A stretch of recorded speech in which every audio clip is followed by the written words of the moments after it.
The 21st Amendment is the only amendment to our Constitution that has the fundamental intent of repealing a previous amendment, the 18th. Springing from temperance organizations that formed during the early 1800s and the moral refocusing of the Second Great Awakening, the call for the abolition of alcohol ultimately resulted in the ratification of the 18th Amendment, which initiated prohibition. Initially, the goal of temperance unions was met. Public disorderliness diminished. Crime tapered. The consumption of alcohol ebbed.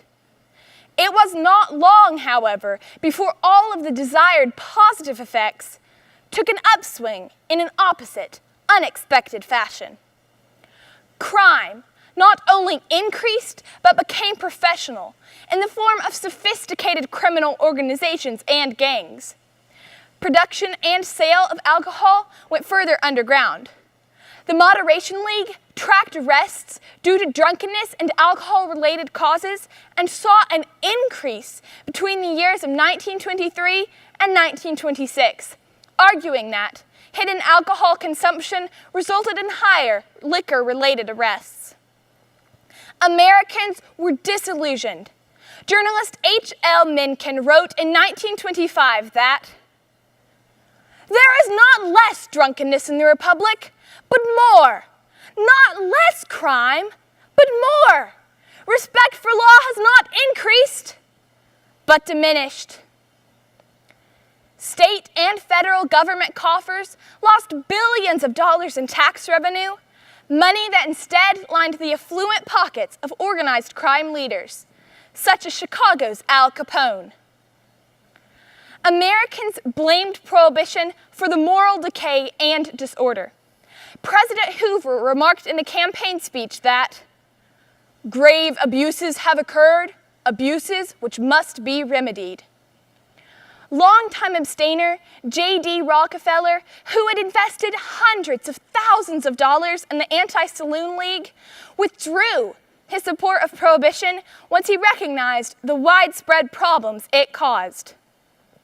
The United States government spent $300 million enforcing a law that lost the Treasury $11 billion. The destitution of the Great Depression hastened the calls to repeal the 18th Amendment, seeing the formation of the nonpartisan Americans Against Prohibition Association. Franklin D. Roosevelt campaigned on an anti-prohibition stance. His presidential victory in 1932 spelled doom to what Hoover had earlier termed the noble experiment. Because temperance unions wielded a powerful lobby, the verbiage of the 21st Amendment called for ratifying committees rather than state legislature approval. Indeed, the 21st Amendment is the only constitutional amendment to have been ratified by, essentially, referendum. Article 5 of the Constitution permits this form of ratification for potentially highly sensitive votes. This unique approach was precipitated by the fact that most state legislators were not willing to risk the career or political backlash of repeal. Ratifying committees were presumably composed of average-day citizens who were able to express their views without the fear of punitive repercussions. It took fewer than 8 months for the necessary 36 states to ratify the amendment. Section 2 of the 21st Amendment led states to assert ultimate control over the importation and sale of liquor within their borders.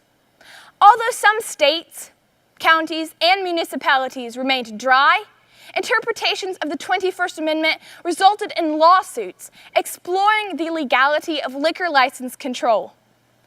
Regardless of application of the amendment, it can be said that after its ratification in 1933, many Americans agreed with the adage that after 14 years with nothing to drink, the American people were thirsty. Thank you.